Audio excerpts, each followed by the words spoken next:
അപ്പോൾ എല്ലാവരെയും നമ്മുടെ ഏറ്റവും പുതിയ വീഡിയോയിലേക്ക് സ്വാഗതം ചെയ്യുന്നു. ഏതാണ്ട് ഒരാഴ്ചയിൽ കൂടുതൽ ആയി ഞാൻ ഒരു വീഡിയോ ചെയ്തിട്ട്.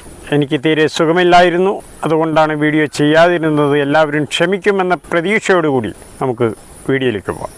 ഏതാനും ദിവസങ്ങൾക്ക് മുൻപാണ് American president Donald Trump Russia സന്ദർശിച്ചത്. എന്തിനു വേണ്ടിയായിരുന്നു അദ്ദേഹം റഷ്യയിൽ പോയത്? റഷ്യൻ പ്രസിഡന്റ് വ്ളാഡിമിർ പുടിനുമായി ചർച്ച നടത്തിയത്.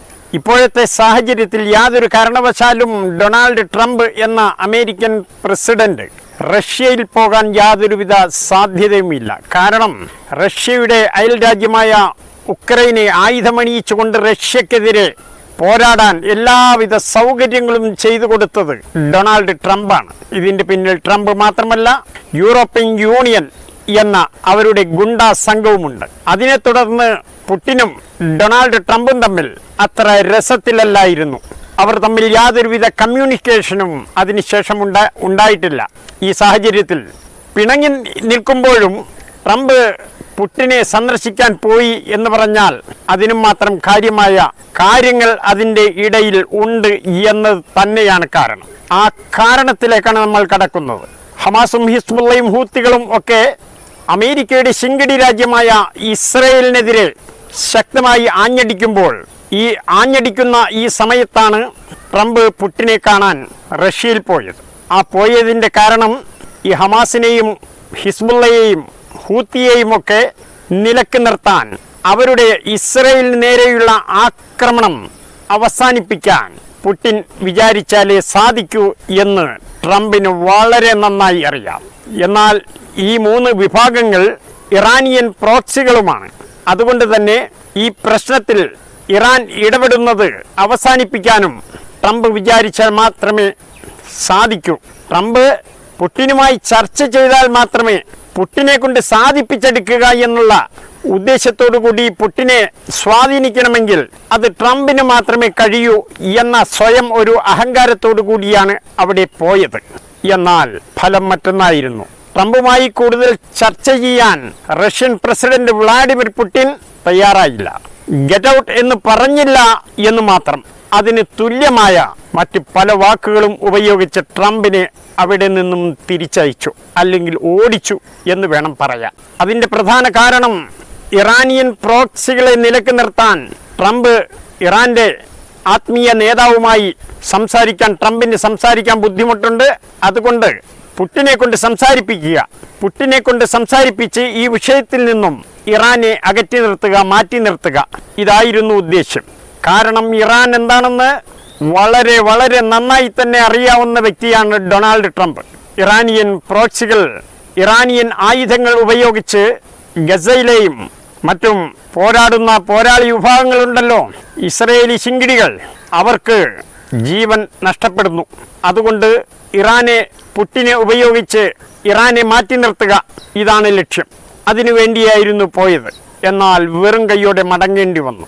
ആട്ടിയോടിച്ചു എന്ന് വേണം പറയാൻ. ആട്ടിയോടിക്കുന്നത് പോലെ ഓടിച്ചു വിട്ടു എന്ന് തന്നെയാണ് ആ വിഷയവുമായി ബന്ധപ്പെട്ട് വരുന്ന അന്താരാഷ്ട്ര മാധ്യമങ്ങൾ റിപ്പോർട്ട് ചെയ്യുന്ന റിപ്പോർട്ടുകൾ. എന്നാൽ ട്രംപ് റഷ്യൻ പ്രസിഡന്റ് പുടിനോട് ഇറാനെ ശരിപ്പെടുത്തും, ഇതിൽ നിന്നും പിന്തിരിഞ്ഞില്ലെങ്കിൽ, ഇറാനിയൻ പ്രോക്സികളെ ഉപയോഗിച്ചുകൊണ്ടുള്ള ഇസ്രയേലിന് നേരെയുള്ള ആക്രമണം അവസാനിപ്പിച്ചില്ലെങ്കിൽ, അതിൽ നിന്ന് പിന്തിരിഞ്ഞില്ലെങ്കിൽ ഇറാനെ ശരിപ്പെടുത്തുമെന്നാണ് പറഞ്ഞത്. അതിന് തക്കതായ മറുപടി പുടിൻ കൊടുക്കുകയും ചെയ്തു. പുടിൻ മറ്റൊന്നുമല്ല പറഞ്ഞത്, ഇറാനെ തൊട്ടാൽ തൊടുന്നവനെ തട്ടും എന്നാണ് പുടിൻ പറഞ്ഞത്. ഇറാനിയൻ ആയുധങ്ങളുടെ പ്രഹരശേഷി എവിടത്തോളമുണ്ട്, എത്രത്തോളമുണ്ട് എന്ന് വളരെ നന്നായി തന്നെ മനസ്സിലായിട്ടുണ്ട് അമേരിക്കൻ പ്രസിഡന്റ് ട്രംപിന്. കാരണം ഉക്രൈനെ ശ്മശാന ഭൂമിയാക്കിയത് ഇറാനിയൻ മിസൈലുകളും ഡ്രോണുകളും ഉപയോഗിച്ചുകൊണ്ടായിരുന്നു. ഇത്തരം ആയുധങ്ങൾ ഉപയോഗിച്ചുകൊണ്ടാണ് ഉക്രൈനെ തവിടുപൊടിയാക്കിയത്. അതുകൊണ്ട് ഇറാനെ ഏതു വിധേനയും ഈ ഹമാസിനെയും ഹിസ്ബുള്ളയെയും ഹൂത്തികളെയും ഒക്കെ ഉപയോഗിച്ചുകൊണ്ട് ഇറാൻ നിഴൽ യുദ്ധം നടത്തുകയാണ് ഇസ്രയേലിന് നേരെ. ഈ യുദ്ധം ഇസ്രയേലിനും അമേരിക്കക്കും ഒക്കെ വിജയിക്കണമെങ്കിൽ ഇറാനെ മാറ്റി നിർത്തണം. ഇറാൻ ആയുധം കൊടുത്ത് ഇറാനിയൻ പ്രോക്സികളെ സഹായിക്കരുത്. ഇത്തരം ആവശ്യങ്ങൾക്ക് വേണ്ടിയിട്ടാണ് ട്രംപ് പുട്ടിനെ സന്ദർശിച്ചത്. എന്നാൽ അവിടെ നിന്നും കിട്ടിയ മറുപടി ട്രംപിന്റെ ജീവിതത്തിൽ പ്രതീക്ഷിക്കാവുന്നതിലും അപ്പുറമായിരുന്നു. ഇപ്പോൾ ഇറാനെ ആക്രമിക്കില്ല, ചിലപ്പോൾ ആക്രമിക്കും എന്നൊക്കെ പറഞ്ഞുകൊണ്ട് പെപ്പിടി കാണിക്കുകയാണ്, ഭീഷണിപ്പെടുത്തുകയാണ്. എന്നാൽ ഇറാൻ അവരെ സ്വാഗതം ചെയ്യുകയാണ്. നിങ്ങളൊന്ന് തൊട്ടു നോക്കുക, പിന്നെ ഒരിക്കലും തൊടാൻ പറ്റാത്ത രീതിയിൽ ആ കൈകൾ അവിടെ ഉണ്ടാകില്ല എന്നാണ് ഇറാൻ പറയുന്നത്. ഇറാനിയൻ ആയുധ ശേഖരം ഇറാൻ തുറന്നു കാണിക്കുകയും ചെയ്തു. ഭൂമിക്കടിയിലെ നൂറുകണക്കിന് കിലോമീറ്ററുകൾ നീളത്തിൽ വ്യാപിച്ചു കിടക്കുന്ന ഭൂമിക്കടിയിലെ രഹസ്യ അറകളിലായി നിരത്തിവച്ചിരിക്കുന്ന വിവിധ ഇനം ആയുധങ്ങളാണ് തുറന്നു കാണിച്ചത്. അതുപോലെ ആയിരക്കണക്കിന് ഭൂഗർഭ അറകളാണ് ഇറാനിലുള്ളത്. അതുകൊണ്ട് ഇത്തരം ആയുധങ്ങളെല്ലാം കണ്ടുകൊണ്ട് വേണം നിങ്ങൾ ഇറാന് നേരെ തിരിയാൻ എന്നാണ് ഇറാൻ പറയാതെ പറഞ്ഞു വെച്ചത്. അമേരിക്കയുടെയും ഇസ്രയേലിന്റെയും യഥാർത്ഥ ലക്ഷ്യം ഗസയെ കൈക്കലാക്കുക, റാമല്ലയെ കൈക്കലാക്കുക, ഫലസ്തീൻ പൂർണ്ണമായി കൈക്കലാക്കുക, അവിടെ നിന്നും ജനങ്ങളെ കൊന്നൊടുക്കുക. അങ്ങനെ ചെയ്താൽ ഈജിപ്തിലെ സൂയസ് കനാൽ പോലെ മറ്റൊരു സൂയസ് കനാൽ ഈ ഗസയിലൂടെ നിർമ്മിക്കാൻ ഒരു സാധ്യത അവിടെ കിടപ്പുണ്ട്. ഈജിപ്ത് എന്ന രാജ്യത്തിന്റെ ദൈനംദിന പ്രവർത്തനത്തിന് വേണ്ടിയുള്ള പണം പ്രധാനമായും ഒഴുകിയെത്തുന്നത് സൂയസ് കനാലിലൂടെയുള്ള ചുങ്കം പിരിവാണ്. അപ്പോൾ ഗസയിലൂടെ മറ്റൊരു സൂയസ് കനാൽ വെട്ടിക്കൊണ്ട് ഈ സാമ്പത്തിക നേട്ടമുണ്ടാക്കാനാണ് ഇവർ ശ്രമിക്കുന്നത്. ഈ യുദ്ധത്തിന്റെ യഥാർത്ഥ കാരണവും അതാണ്. തന്നെയുമല്ല, ഫലസ്തീനിൽ പെട്രോളിയം ശേഖരമുണ്ട്, സ്വർണത്തിന്റെ ശേഖരമുണ്ട്. ഈ ഭൂഗർഭ അറകളിൽ മറഞ്ഞിരിക്കുന്ന ഈ സമ്പത്ത് കൈക്കലാക്കുക, ഇതൊക്കെയാണ് അവരുടെ ലക്ഷ്യം. അവർ പറഞ്ഞത് ഫലസ്തീനികളെ അവിടെ നിന്നും ഒഴിപ്പിച്ചതിന് ശേഷം അതൊരു ടൂറിസ്റ്റ് കേന്ദ്രമാക്കുമെന്നാണ്. അല്ല, ടൂറിസ്റ്റ് കേന്ദ്രമാക്കാനല്ല ഉദ്ദേശിക്കുന്നത്. ടൂറിസ്റ്റ് കേന്ദ്രമാക്കാൻ ഗസയിലോ ഫലസ്തീനിലോ ഒന്നും തന്നെയില്ല. 100% മരുഭൂമി പോലെ കിടക്കുന്ന പ്രദേശമാണത്. അങ്ങിങ്ങായി കുറച്ച് കൃഷിയിടങ്ങളുണ്ട് എന്നല്ലാതെ ടൂറിസത്തിന് പറ്റിയ സ്ഥലമോ ഏരിയയോ കാലാവസ്ഥയോ അല്ല ഗസയിലേത്, ഫലസ്തീനിലേത്. യഥാർത്ഥ കാരണം അവരുടെ അടിയിൽ കിടക്കുന്ന സമ്പത്ത് കൊള്ളയടിക്കുക എന്നുള്ളത് തന്നെയാണ്. തന്നെയുമല്ല, ഒരു കാര്യം ഉറപ്പാണ്, ലോകത്ത് ഭൂഖണ്ഡാന്തര മിസൈലുകൾ ഉള്ളത് നിസ്സാര രാജ്യങ്ങൾക്ക് മാത്രമാണ്. കൂടി വന്നാൽ ഒരു കയ്യിൽ എണ്ണാവുന്ന, ഒരു കയ്യിൽ എത്ര വിരലുകളുണ്ടോ ഏതാണ്ട് അത്രമാത്രം രാജ്യങ്ങൾക്കാണ് ഭൂഖണ്ഡാന്തര മിസൈലുകളുള്ളത്.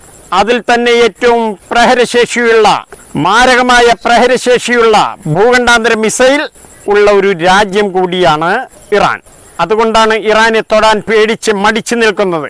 ഭൂഖണ്ഡങ്ങൾ താണ്ടിക്കൊണ്ട് ഇറാനെ തൊട്ടാൽ അമേരിക്കയുടെ തലസ്ഥാനത്ത് ആസ്ഥാന മന്ദിരത്തിൽ ഇറാനിയൻ ഭൂഖണ്ഡാന്തര മിസൈൽ പതിക്കും എന്ന് അമേരിക്കയ്ക്ക് വളരെ നന്നായി അറിയാം. അതുകൊണ്ട് തന്നെ അവരുടെ ആയുധ വിപുലീകരണം, ആയുധ നിർമ്മാണം, ഇതെല്ലാം നിയന്ത്രിക്കാനുള്ള ഒരു അനുമതി കൂടി അമേരിക്കയ്ക്ക് ലഭിക്കണം എന്നൊക്കെ അവരുടെ സ്വപ്നമാണ്. അതുകൊണ്ട് ഇറാനിൽ കയറി പരിശോധന നടത്തണം. പണ്ട് ഇറാഖിൽ കയറി പരിശോധന നടത്തിയല്ലോ. ആണവായുധമുണ്ട്, മാരകമായ ആയുധമുണ്ട് എന്നൊക്കെ പറഞ്ഞുകൊണ്ട് അവിടെ പരിശോധന നടത്തി. അവിടുത്തെ സൗകര്യങ്ങളും ഭൂമിക്കടിയിലെ ആയുധ ശേഖരവും ഒക്കെ കണ്ട് മാർക്ക് ചെയ്തു പോകാനാണ്. പക്ഷേ ഇറാഖിൽ ഇതൊന്നും ഉണ്ടായിരുന്നില്ല. ഇറാഖ് പോലെയല്ല ഇറാൻ ഒരു ആണവ രാഷ്ട്രമാണ്, അപ്രഖ്യാപിത ആണവ രാഷ്ട്രം. ഇത് അമേരിക്കയ്ക്ക് വളരെ നന്നായി അറിയാം.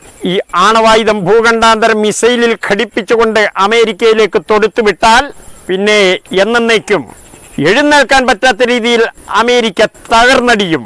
അതുകൊണ്ട് അമേരിക്കയെ ആക്രമിക്കാൻ ധൈര്യപ്പെടുന്ന ഒരു രാജ്യവും സൈനികമായിട്ട് വളരാൻ അവർ ആഗ്രഹിക്കില്ല. അപ്പോൾ ഈ വീഡിയോയിൽ ഇത്രമാത്രം പറഞ്ഞുകൊണ്ട് അവസാനിപ്പിക്കുന്നു. എന്നെ ശ്രവിച്ച എല്ലാവർക്കും വലിയൊരു സലാം.